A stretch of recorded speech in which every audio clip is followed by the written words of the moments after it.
Dr.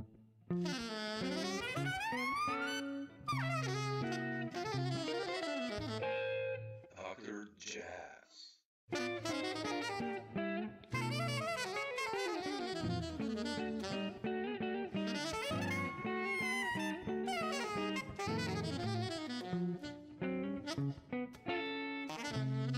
Thanks for taking the time. Dr. Jazz. Of course, thank you. I've listened to I already. I follow Greenleaf. I'm on their mailing list, so I stumbled upon you. Like I was like, oh shit, let's check this out. And I always follow new music. So and Okay. I want to start with this new record actually with Reveal. And first asking you, like you as a composer, and there are some beautiful compositions there. Like this encore has a beautiful melody. There's some swing and stuff. And how do you write? What's your process there? How do you imagine? I mean, are you writing for the band? Because since it's like a working band almost, and what's your Yeah. process there? Yeah, so I come from the piano, so that means I also write on the piano. Oh, okay. Yeah, so and I always write having my band in my mind. So especially Rich, Rich Perry, he has such a unique sound, and together with Alex Goodman, it's like just the best. So I usually for example, on the last record, I had a couple tunes where I really had rich sound in my head and really wrote the tunes for him, basically. So it always it's different. Sometimes I have a melody in my head that kind of combines guitar and saxophone. Yeah. Or sometimes I have a pattern on the piano where I imagine Glenn. So I usually write specifically for the musicians in my band. And then I just sit down at the piano and find some chords or like a mood, like on Encore. Yeah. I was like in a specific mood for a long time. It was like difficult time. So I tried to, like find some beauty within the music, and I kind of tried to cheer up myself by like looking for nice sounds and chords. Yeah. It's like you mentioned Rich, right? And I checked your last records, it's like Future Memories and Metropolis. It's basically the same band, more or less. I mean, how did you hook up with these guys? I mean, especially with Rich. He is known, but for me, he's like one of the most underrated tenors in the world of jazz. Like, what's the story there? I mean, yeah, so I know Rich through NYU, where I did my master's. Oh, okay. Yeah, I never took lessons with him or anything, but we met within the school and we had a lot of sessions going on because he always likes to play and check out new music, and he's such a sweetheart also. And so, I mean, for me, as you said, he's like one of the best tenor players and one of the most underrated tenor players as well. And so I always like kind of had the dream, like having him in my band. And so eventually I was like always a little shy to ask him. But then I had like, like we played a lot together, and we had like this one gig at the Blue Note, like they had a Blue Note brunch for a long time. So we played there and everyone brought in some music, and then I was like, okay, maybe now I can ask him to join my band or play my music. And he was like very open and super happy to join and check out the music, just because he's always looking for new stuff and also playing with younger people, like kind of be in the shape. And so he always said yes when I asked him, play gigs and play tours, and I think he almost never missed a gig. So it's really, I feel very honored and very lucky also that he takes the time to check out the music, learn the music, and special. You mentioned New York. I mean, like, how did you end in New York? I mean, you spent quite some time there, right? Like studying, and how was that experience for you? Like when you went there and. Oh, it was great. So in Germany, we have a program where they send out people to do their masters, and it's like full scholarship. So they pay like tuition fees and living expenses and everything. Like, so it's really a big deal. So I got that. You have to apply. It's like really complicated, long process, and that's why I did my master's in New York. And then, I mean, as you know, like when you have your degree, you can extend the student visa for 1 year, Yeah. like it's called OPT.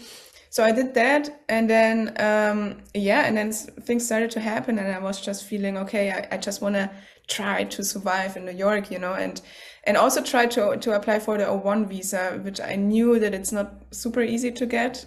So I was like, okay, I can go back, but I would want to stay here. So if it works out, it's great. If not, it's also cool. And then I got the visa. So, and then I started my band and started working and playing around the city. So in the end, it was almost 7 years that I spent there. Okay. And yeah, That one. it was nice. It was an amazing time. I really, really great. I learned a lot. I learned a lot about music. I learned a lot about writing also, especially because in Germany before I never really composed music. So I really started kind of starting to be a composer in New York. And yeah, it's great. When did you start band leading? You mentioned like, how did that happen? I mean, yeah, so I did composition classes with Stefan Harris at NYU. wow, okay. He was a teacher back then. Yeah. And he has this specific system. It's called he has an app that's called Harmony Cloud, but his system is called Melodic Progression. And he kind of tried to teach that in a composition way through me. Like it was kind of fun. Okay. Try it out, kind of figuring out the concept, putting that into composition, and what's and the it idea behind it? I mean, what's his approach? So to explain it real quick, it's basically an approach to harmony through moods and feelings. Okay. So he has specific gestures and also adjectives like pictures or colors or feelings for every chord. And so it's basically about ear training, but also about theory. So it's a different approach, to theory. It's not like a technical approach, but it's like really emotional, very like about the mood, about the feeling of the chord. Mm. And so we try to translate that to composition, because I mean, if you have, for example, if you want to write a very dark sound or song or with a lot of like depressing chords, something like that, so like you have specific chords that really gets you in the feeling of I that. always get there, so I always end up there. Yeah, and it's very interesting because he made he tried it out with non-musicians, and he like explained the gestures real quick, so you can react actually very quick. And he did that with a lot of kids also and non-musicians, and they all kind of felt the same, because it's like it really goes through emotions and feelings. Yeah. So it's very interesting actually. And for me as a drummer, although I come from the piano, but being a drummer, I don't interact with theory on a daily basis.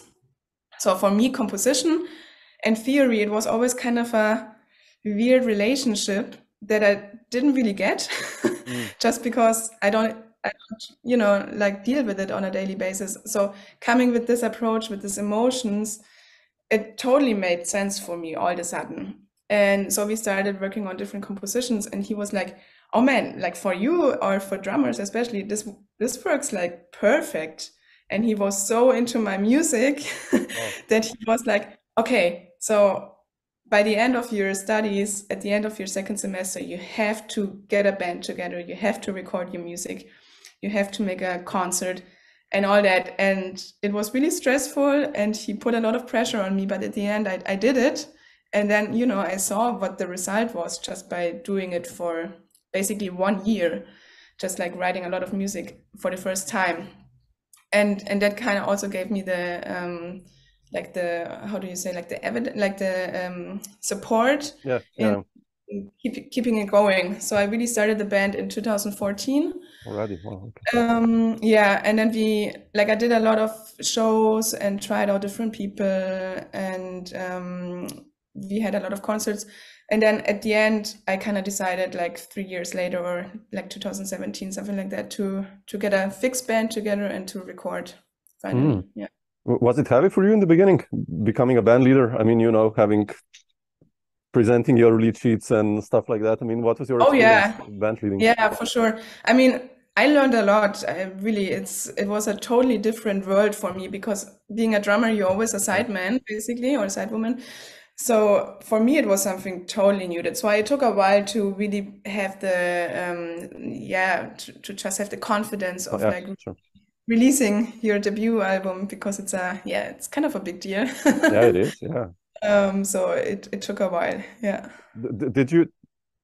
I mean, you said you come from the piano, but like, what got you excited for drums? And I mean, especially jazz drums. Nowadays, when I think of drummers, composers, there's like the list goes on, like, or from Jack DeJohnette to Bill Stewart to Terry Lynn Carrington and so on and so on. And but like, what got you excited for jazz drumming? How did that story begin for you?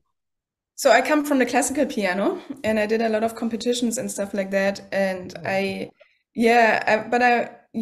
always did it because my teacher or my mom told me to, you have to do it. So Sure. you do it. Yeah. And then I practiced and I did it, but I never really I never loved it. I always did it because I was able to do it, but I didn't like being on stage. And at the end, I had classical piano lessons with a jazz piano player. Mm. It was just a coincidence. And so I got into like jazz and I went to his shows and he always played with good drummers from South Germany. So I got to meet those drummers and eventually I was just really like kind of completely shifted and was just listening to the drummers and like meeting them and trying it out. And then a friend of mine, he wanted to sell his drum set and I was like, okay, I'm gonna try it out. I'm gonna take it. And that was it actually. Yeah. Wow.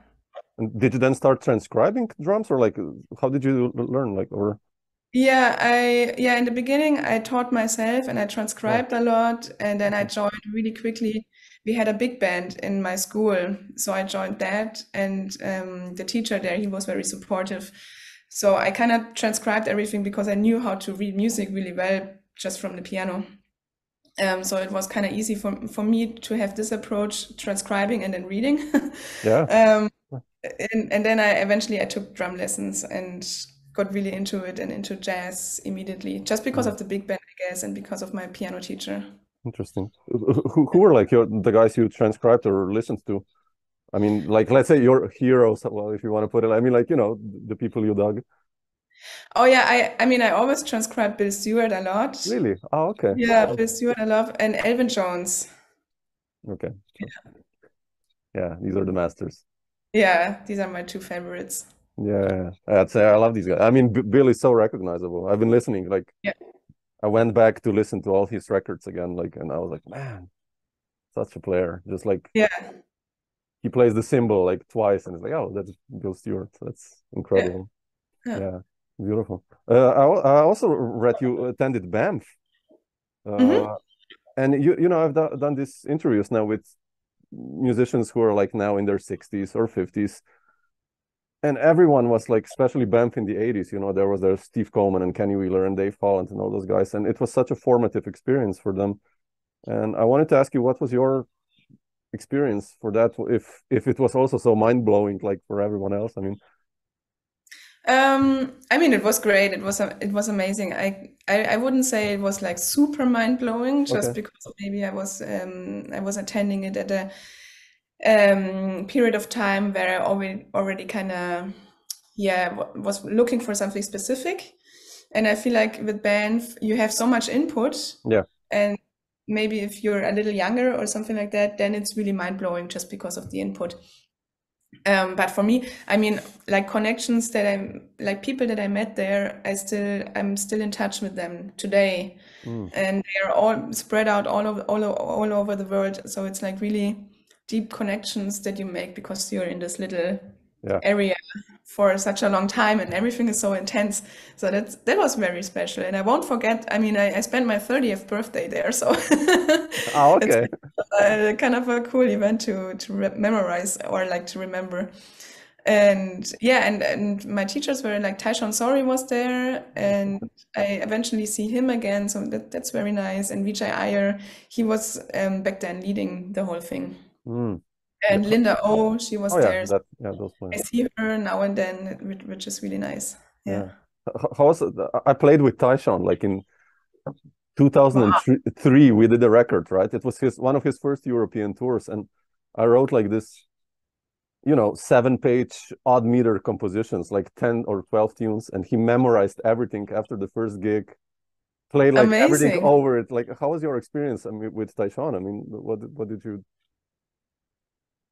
Oh, it was great because I wrote a couple songs also for my first record, Metropolis Paradise, Yeah. and like a couple odd meter things as well. And he really like was kind of like ripping it apart, like I would show him what I would play or what I would like have in my mind, and he would just like bring up 20 different other ways that I would never think about, like he just like you can do this and then combine it with that and blah, blah, blah, blah, blah, blah, blah. And so now do it.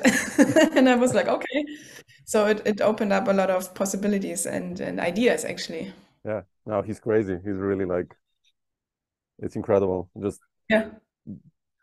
you give him like the most complex structure, or he can play free or whatever. He's just really Yeah. one of a genius and a great composer. I mean, of course.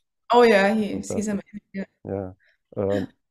Otherwise, I wanted to ask you, and I mentioned Greenleaf before, and how did that connection with Dave Douglas happen? He's also, one of the greats of trumpet, but also the Greenleaf label, I think, is quite up there among the kind of independent labels. Like, what's the story with Dave? And Yeah, so Greenleaf, when I did Metropolis Paradise, I was just like looking for labels, and I always knew Greenleaf, of course, because it's always out there and it's been there for so long.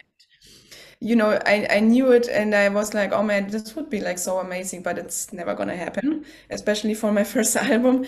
And then I had like Glenn Zaleski, my piano player. He had an accident, a bike accident, like shortly before the recording session. So he got subbed by Dan Tepfer, piano player. So, and we couldn't move the session because we recorded the last session at Systems 2. I'm sure you know the studio. Oh, it's a beautiful place, yeah.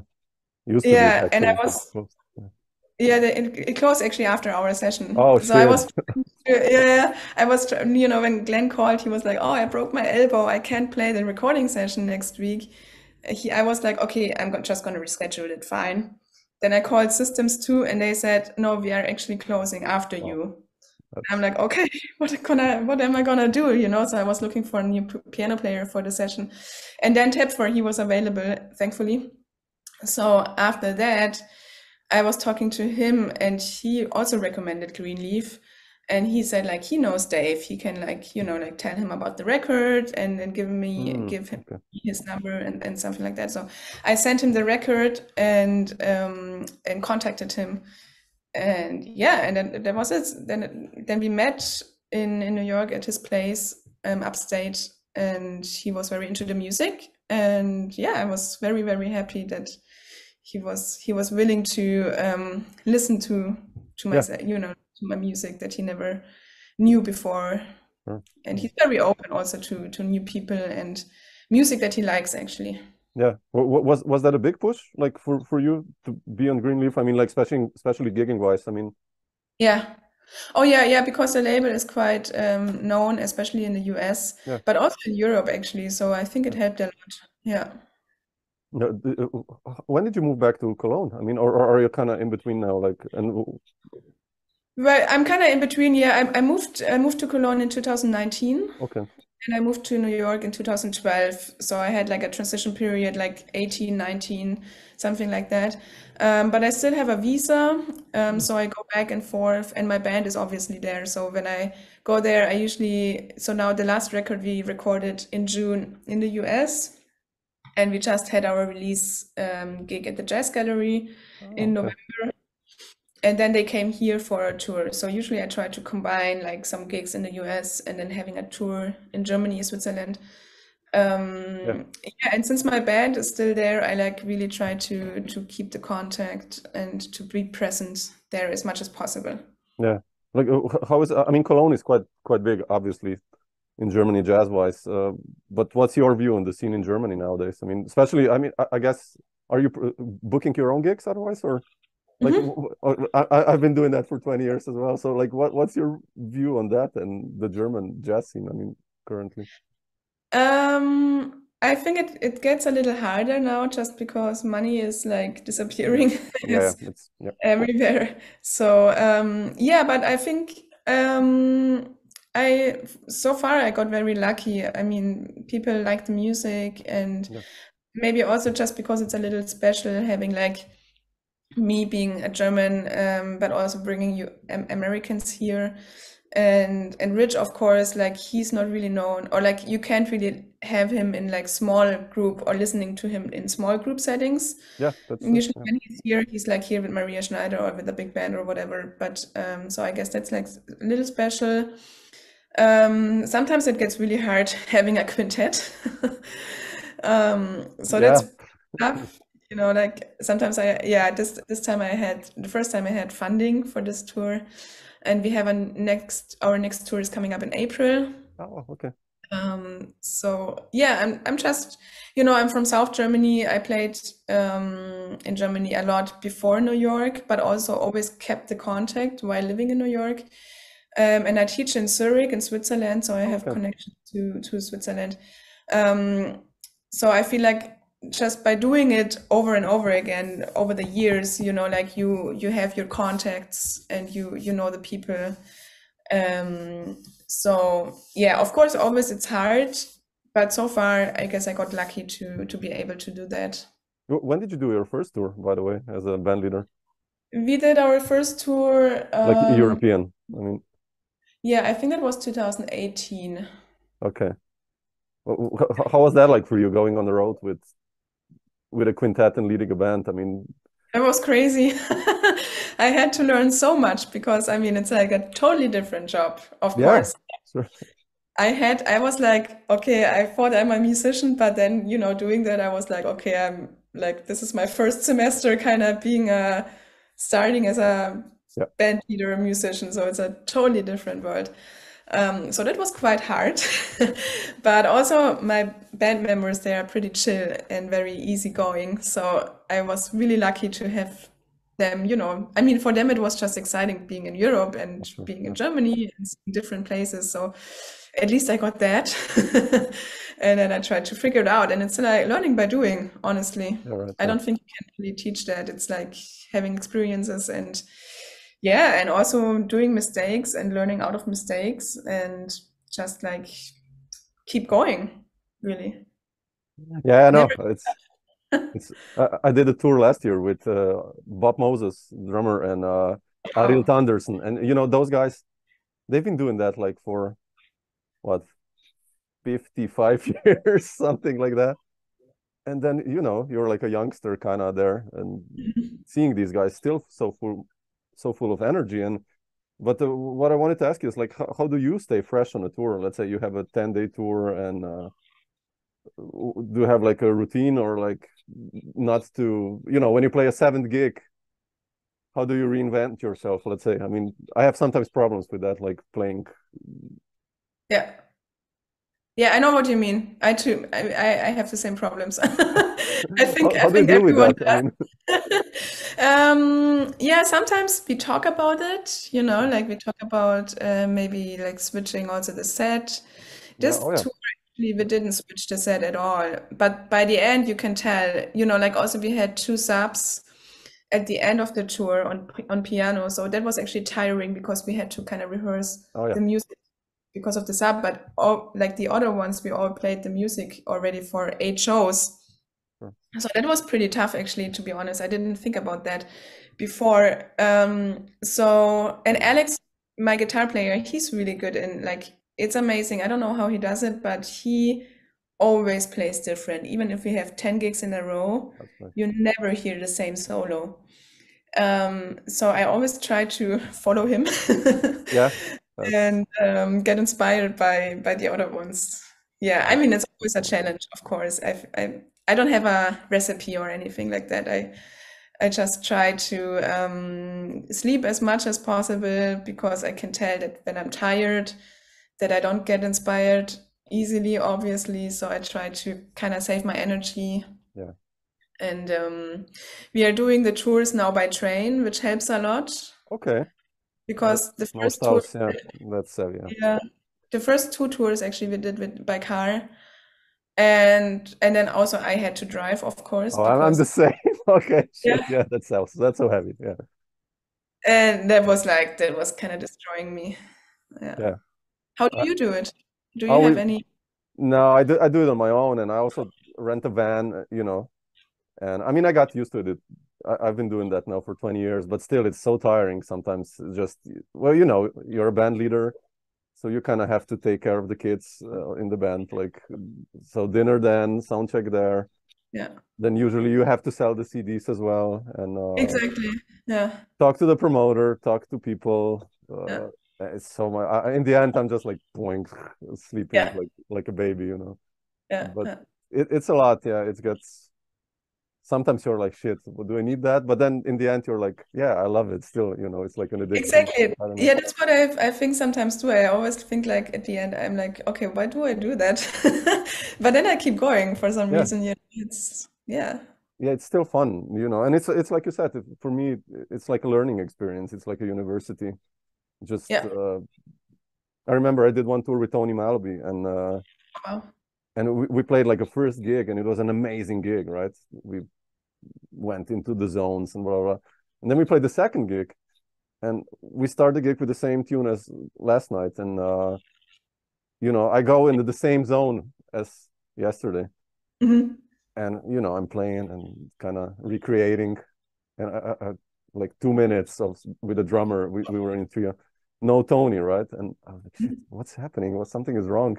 And Tony just like closed his eyes, and they're like, and then I asked him like after the gig, so what's wrong? And he was like, yeah, you can, it was not the same audience, not the same vibe, not the same venue. That's what I mean, like keeping it fresh. It's always this unpredictability. Like, let's not Yeah, go there again, even though it was great. And yeah, that that's cool. that's how you learn, I guess, just by By playing with doing these masters. Yeah. it. Yeah, that's true. So when you book, do you book in Slovenia or do you book all over the place? Oh, usually like Germany, Switzerland, Austria, Slovenia, Okay. Italy. I mean, I played so much in Germany because there are so many clubs, obviously. Yeah, From Hanover to Bayreuth to Karlsruhe to everywhere. nice. But it's gotten worse. I mean, yeah, like you said, it's I think the funding many promoters said like went down, obviously, and so. Hmm. But yeah, Yeah, it's a let me tough know one. when you're close to Cologne or Yeah, Zurich. I will definitely. Yeah, I mean, we were last year touring Germany really a lot. We were like in Erfurt and Berlin and Bayreuth and Munich and there. No, on the east, not on the west. No, but yeah, I'll let you know definitely. So. Yeah, But cool. I wanted to ask you, yeah, like, what are the plans for the upcoming months for you? I mean, you mentioned the tour in April, but are you otherwise involved in other projects as well? And what's the Yeah, I'm involved in different projects here in Germany especially with one piano player from Stuttgart. She's from Korea. oh So wow, we play a tour in January and what else is coming up? I'll be in Copenhagen but oh, it's basically teaching and like getting into the school a little bit through Zurich. So that's going to be exciting to check out and get some connections there. And then I have another tour, I think in March, and then the Americans are coming again in April, oh, May. fantastic. There's a Are lot going are you in Austria as well? Do you know? No, actually, I Oh, was okay. like, we were supposed to play at Porgy and Oh yeah, Beth, and it's just impossible to reschedule or find a date. That's the thing, like like because the Americans are coming, I always have to book a tour. I yeah, mean, you know how it is, having a chunk of gigs, and then I have like 2 possible dates that I can offer, and if it doesn't work out, it's just like sure. with Porgy and Bess, it's like I feel like very difficult if you have only like 2 dates to offer. Yeah, Christoph gets like, I don't know, 100 emails per day, and then you see their roster or schedule. It's like, really, like Yeah, incredible names day after day. It's incredible. yeah, Yeah, exactly. So yeah. eventually, hopefully, we can figure it out. But so far, I was yeah. Also, like Austria, for me, it's a little out of the way. Hmm. So I don't know, like I try to not have more than 4 or 5 hour train rides. Smart. Yeah. Yeah. Just because it's just so exhausting. And also for Rich, you know, he turns 69. Already? Oh wow! Shit, I thought he's a little bit younger. Okay. Yeah. So I really try to not have those like 7 a.m. lobby calls and stuff like that. So I guess for Vienna, I rather, yeah, I mean, it only makes sense for me if I'm already like in the south, like Munich, this Munich area. or something. Yeah, sure. Yeah, so sometimes I go rather for better routing than just go for the like specific clubs. Yeah, that's how you learn again, right? Like in the past, I Exactly. remember I was like 7-hour drives every day. And Yeah. then you're like, shit, after 5 days, you know, the band is cranky. You're like, Yeah. fuck that, you know. Yeah. And then you're, I mean, yeah, sometimes you can't avoid it, of course. Sure. But we had this the first time actually on this tour now in November. And then Rich, he got sick actually. I mean, maybe not because of that. You never know, but it's just so exhausting. Sure, it is. Yeah, it is. So I really try to have it in a smooth kind of way. So April is gonna be better. Yeah, it's also warmer, so that's nice. Yeah. Yeah, Beautiful. exactly. Otherwise, when do you plan to make a new record with the band? Like, are you gonna record something new in April then, when you have the guys over, or? I think it's just no, it's I mean, have you really been writing new music also? Or? actually I have a commission for orchestra, symphony orchestra. Whoa. So I told my band, you know, like we recorded in June this year, and then the record came out in November. So it was like really quick turnout. It was very stressful, but because of that, I was just busy, didn't have time too much to write. And now we presented the record, and in April, it's another second CD release tour, actually presenting the record. And I already told my band that I don't really have time probably to write a lot of new music until then, just because I'm busy checking out harp and what, like symphony orchestra with the drums, or just yeah, with the drums, yeah. Really? Oh wow, that's gonna be killing. Yeah, oh yeah, it's so much to learn. Wow. I have this huge I have this book that I'm like, you know, working through these days. So it's a lot of work and it takes out a lot of hours. I mean, only learning all those instruments like harp. Yesterday I spent like the whole day trying to figure out the harp, and it's like, oh, so yeah. It's hard to write for strings. I did like a project with a chamber orchestra years ago. Oh, nice. And it was just like, for me, you know, in jazz, it's kind of, you got a lead sheet and, you know, you invent what you're going to play, right? Exactly. And those players, they need directions. So I gave them like the first rehearsal, and like, they're like, yeah, okay, so how do we play this? And I was like, well, I don't know, normal, like, I don't know, like, you know, yeah, but like, what's the dynamics? I was like, I don't know, like, not loud, but I don't know, mezzo forte or whatever, like, normal, yeah. You know, in jazz you don't get these questions. It's in jazz, it's just like, yeah, it's a ballad, okay.